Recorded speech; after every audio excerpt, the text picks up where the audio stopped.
ನಮಸ್ಕಾರ ಸ್ನೇಹಿತರೆ, ನಾನು ನಿಮ್ಮ ಕಾರ್ತಿಕ್. ಇವತ್ತು ನಾವು ಒಂದು ಪುರಾತನ ದೇವಾಲಯಕ್ಕೆ ಬಂದಿದ್ದೇವೆ. ಇದರ ಇತಿಹಾಸ ಏನು ಅಂತ ತಿಳಿಯೋಣ ಬನ್ನಿ. ಇದು ಚಂಪಕಧಾಮ ಸ್ವಾಮಿ ದೇವಾಲಯ. ಬೆಂಗಳೂರಿನಿಂದ ಸುಮಾರು 40 ಕಿಲೋಮೀಟರ್ ದೂರದಲ್ಲಿರುವ ಬನ್ನೇರ್ಘಟ್ಟ ಪ್ರದೇಶದಲ್ಲಿ ಈ ದೇವಾಲಯವು ಇದೆ. ಈ ದೇವಸ್ಥಾನವು ಸುಮಾರು 800 ರಿಂದ 900 ವರ್ಷಗಳ ಇತಿಹಾಸ ಹೊಂದಿದೆ. ದೇವಸ್ಥಾನದ ಶಾಸನಗಳ ಪ್ರಕಾರ ಇದು ಕ್ರಿಸ್ತಶಕ 1257 ಹೊತ್ತಿಗೆ ಹೊಯ್ಸಳರ ಕಾಲದಲ್ಲಿ ನಿರ್ಮಾಣಗೊಂಡಿದ್ದು, ನಂತರ ವಿಜಯನಗರ ಅರಸರ ಕಾಲದಲ್ಲಿ ವಿಸ್ತರಣೆಗೊಂಡಿತು.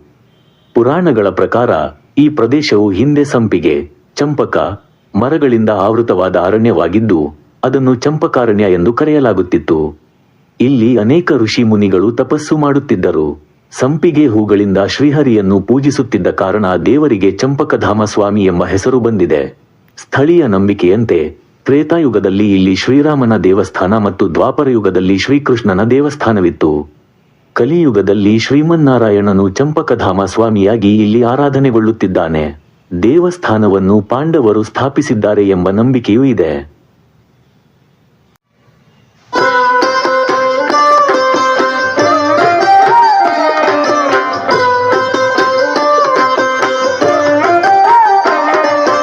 ಮಾಧವ ಕೇಶವ ಮಧುಸೂದನ, ಮಾಧವ ಕೇಶವ ಮಧುಸೂದನ, ವಿಷ್ಣು ಶ್ರೀಧರ ಪದನಕಂ ಚಿಂತಯಾಮಿ ಯೂಯಂ. ಮಾಧವ ಕೇಶವ ಮಧುಸೂದನ, ವಿಷ್ಣು ಶ್ರೀಧರ ಪದನಕಂ ಚಿಂತಯಾಮಿ ಯೂಯಂ.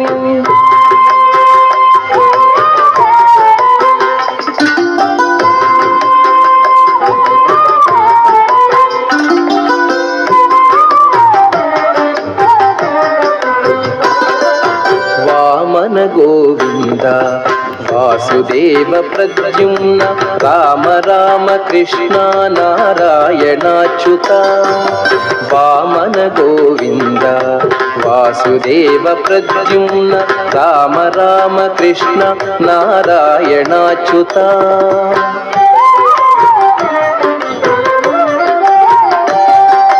दामोदरानिरुद्ध दैव पुण्डरीकाक्ष, दामोदरानिरुद्ध दैव पुण्डरीकाक्ष, नामत्रयाधीश नमो नमो, नामत्रयाधीश नमो नमो.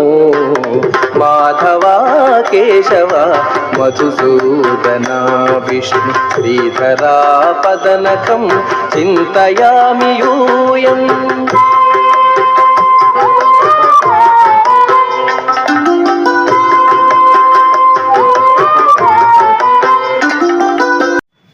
ಜನಮೇಜಯನ ಕಥೆ. ಪಾಂಡವರ ವಂಶಸ್ಥನಾದ ರಾಜ ಜನಮೇಜಯನು ಚರ್ಮರೋಗದಿಂದ ಬಳಲುತ್ತಿದ್ದನು. ಋಷಿಗಳ ಸಲಹೆಯಂತೆ ಪಾಂಡವರು ನಿರ್ಮಿಸಿದ ದೇವಾಲಯಗಳಿಗೆ ಭೇಟಿ ನೀಡಿದಾಗ ಚಂಪಕಧಾಮ ಸ್ವಾಮಿ ಕ್ಷೇತ್ರಕ್ಕೂ ಬಂದನು. ಅಲ್ಲಿದ್ದ ಪವಿತ್ರ ಸ್ವರ್ಣಮುಖಿ ಕಲ್ಯಾಣಿಯಲ್ಲಿ ಸ್ನಾನ ಮಾಡಿದ ನಂತರ ಅವನ ರೋಗ ನಿವಾರಣೆಯಾಯಿತು ಎಂದು ಕಥೆ ಹೇಳುತ್ತದೆ. ಈ ಕಾರಣದಿಂದ ಇಂದಿಗೂ ಅನೇಕ ಭಕ್ತರು ಅಮಾವಾಸ್ಯೆ ಮತ್ತು ಪೌರ್ಣಮಿಯಂದು ಕಲ್ಯಾಣಿಯಲ್ಲಿ ಸ್ನಾನ ಮಾಡುತ್ತಾರೆ. ದೇವಸ್ಥಾನದ ವಿಶೇಷತೆಗಳು. ಮೂಲ ದೇವರು ಶ್ರೀ ಚಂಪಕಧಾಮ ಸ್ವಾಮಿ, ಶ್ರೀ ಮಹಾವಿಷ್ಣು. ದೇವಿಯರು ಶ್ರೀದೇವಿ ಮತ್ತು ಭೂದೇವಿ. ಶೈಲಿ ದ್ರಾವಿಡ ಹಾಗೂ ಹೊಯ್ಸಳ ವಾಸ್ತುಶಿಲ್ಪ. ಪ್ರಸಿದ್ಧ ಉತ್ಸವಗಳು ಬ್ರಹ್ಮರಥೋತ್ಸವ, ಕಲ್ಯಾಣೋತ್ಸವ ಮತ್ತು ವೈಕುಂಠ ಏಕಾದಶಿ.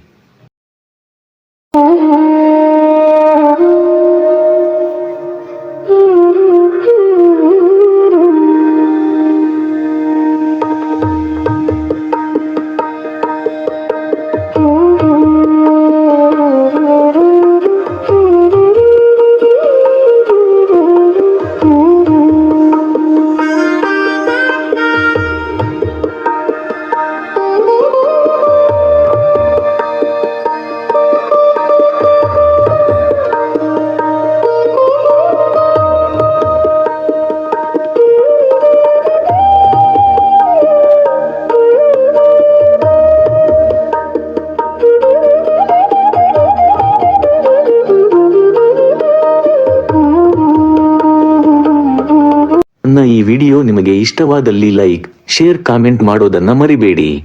ಮತ್ತೊಂದು ಪುರಾತನವಾದ ಕ್ಷೇತ್ರದಲ್ಲಿ ಭೇಟಿ ಮಾಡೋಣ.